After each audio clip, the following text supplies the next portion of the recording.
However, what happens when you pick up the phone and it's something much stranger? Hello, it's me, your boy, Big Willie. Haven't talked to you in a while. I've been waiting for you. Where are you? Big Willie wants you. Anyway, I'll see you soon.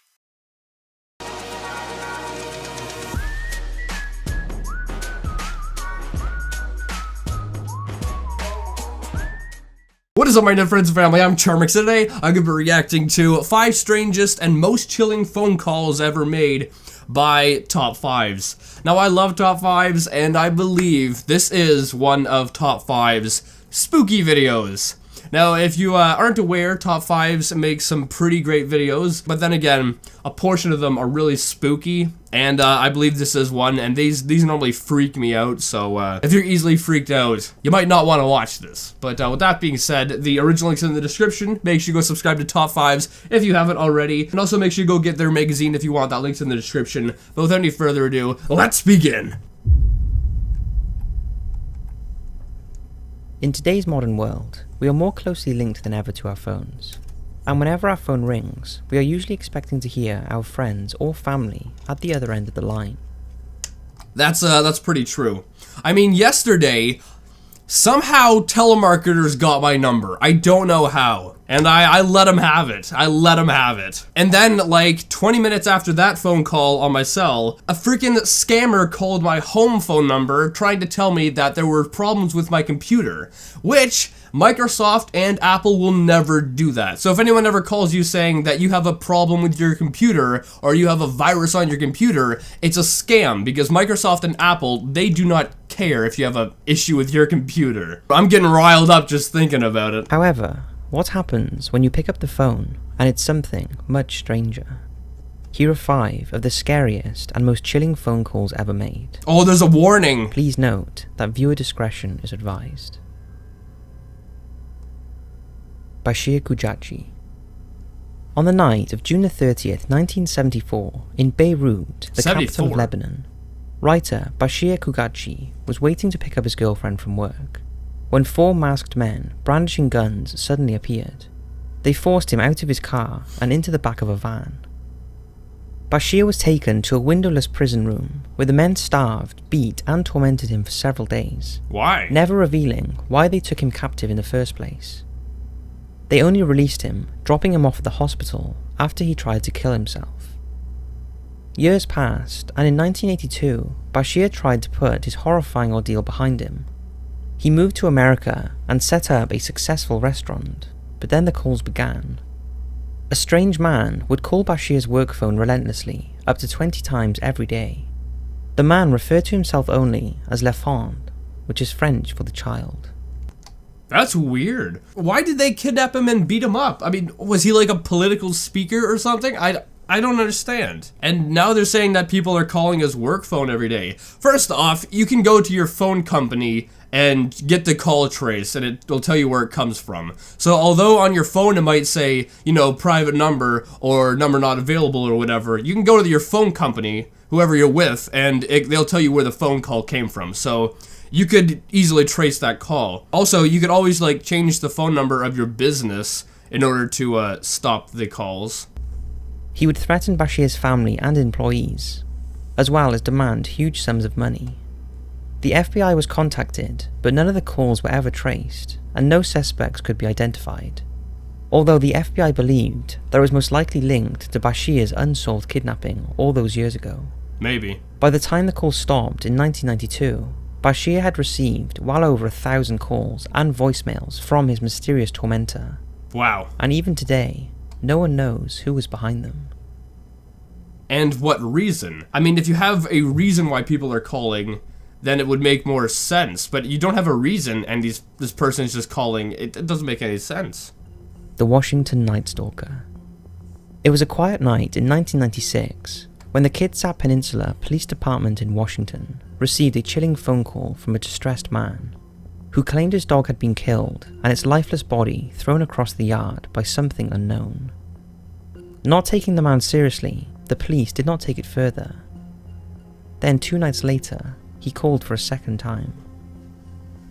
This time, the man demanded the police send reinforcements because there was a huge figure running around his backyard.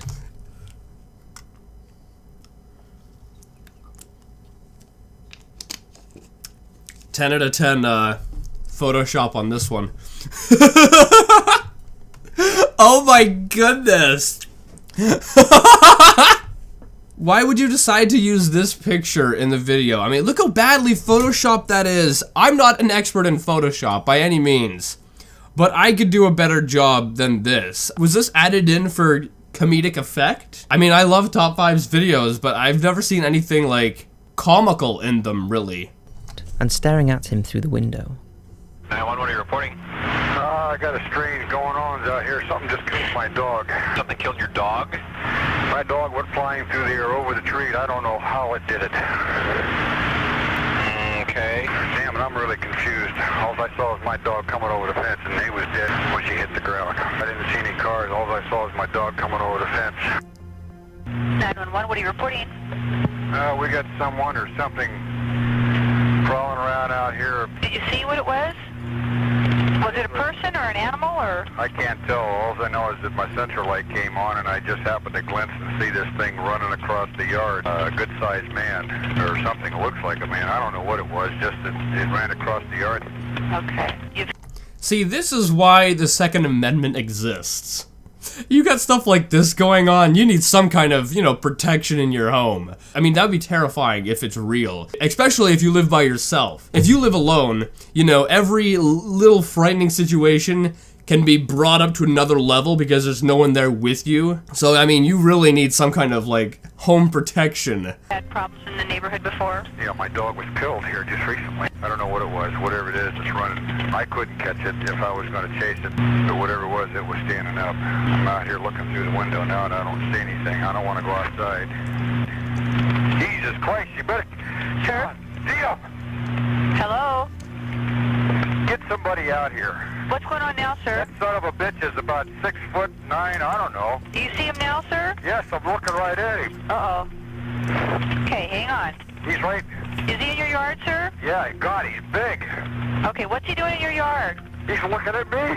Oh, and the guy is on foot. I don't know what... It's a big, real big person. That's all I can say. Okay, but it is a person. Yeah, I'd say it was a person or somebody really big. But he's all in black. Is he a black male or a white male? Did you actually see whether, or was he just wearing black? He's all black and he's big. He is big. The police were dispatched, though strangely, they found no sign of anyone having been on the property. This has led some to believe that the culprit was not human. Washington is infamous as a Bigfoot sighting hotspot.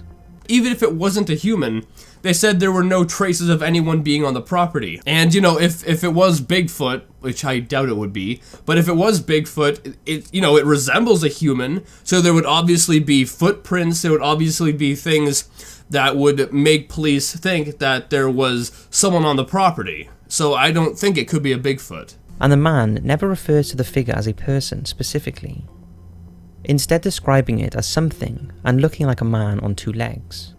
Some believe that his strange 911 call is a recording of one man's encounter with a real living undiscovered species. He sounds pretty genuine, and wasting police time by faking this would be a pretty low way to get attention. But he doesn't seem freaked out, really. I mean, definitely within his first calls. I mean, if I saw my dog fly over a fence dead, I'd probably be freaking out. And in his first call, he didn't really seem that freaked out. He still seemed quite calm, What's your thoughts on it? Sarah and Amina Syed. Classmates of Sarah and Amina Syed, two sisters from Texas, often noticed strange things about them. The two girls, aged 18 and 17, would often come to class looking frightened and with strange bruises and cuts. So I guess some, abuse or something was going on at home. That's what it sounds like. It wouldn't be until the 1st of January 2008 that the world would realise just what tortures the sisters had endured, when Sarah made a call to 911, hysterically shouting that she had been shot by her father. Yeah, that's what it sounds like. It sounds like it was some kind of, parental abuse. Before the line went dead. Investigators discovered that the girl's father, Yasser Saeed, had been physically abusing them for years, as well as spying on them. When Yasser learned that Amina had a secret boyfriend to which she planned on marrying, and following a failed attempt by the sisters to run away with the help of Amina's boyfriend's family, Yasser believed his daughters had betrayed him and brought shame upon the family. He drove them to a remote location in his taxicab and killed both girls with a gun. I remember hearing of this! Like, it kind of sounded a little bit familiar, and then as soon as he said that they drove in the taxi cab and it was all because of a boyfriend, I remember hearing about this when it first came out. That was around 9 years ago. That was a long time ago, but I remember this. I remember this. Yasser himself has never been found, and he's now on the FBI's top 10 most wanted list. What? I thought he was captured. He's still on the loose? He's probably, you know, no longer in the USA at this point. Alright, last one. The weepy-voiced killer. Paul Michael Stefani left a string of terror in his wake before his arrest on August the 21st, 1982. He was responsible for the brutal murders of 3 women, Kimberly Compton, Kathleen Greening, and Barbara Simmons. Paul attacked his victims with knives and screwdrivers, as well as beating them to death, and in one instance drowning them in a bathtub. But as horrendous as the murders he committed were, perhaps the most chilling aspect of Stefani's tale is the fact that he called the police after each murder, crying and begging them to catch him and stop him causing any more harm. Oh, that's weird. That's weird. This led to him being dubbed the weepy-voiced killer. Take a listen. Don't talk, just listen. I'm sorry what I did to Compton. I couldn't help it. Don't know why I had to stab her.